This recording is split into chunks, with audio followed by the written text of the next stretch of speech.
To enable or disable text call on the Samsung Galaxy A27, first of all, we need to open the phone app. Once you open the phone app, you want to tap on these three dots that are located here in the upper right corner or slightly below.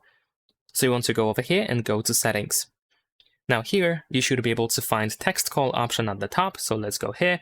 And then you can easily turn on or turn off this feature. And if you try to turn it on for the first time, you might need to download a language pack for the language that you have selected. So in this case, I need to choose English United States, or I can choose that. And then we just have to go to Galaxy Store. Well, we will be redirected to the Galaxy Store. And over here, you should be able to download the language pack. There we go. Over here, I can just update this, and now we just need to wait.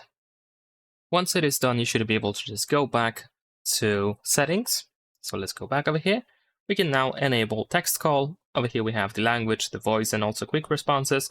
And also we can play other person's voice as well if you want to hear what the other person says during a text call, in addition to showing it on the screen. And that is pretty much it. Leave a like and subscribe.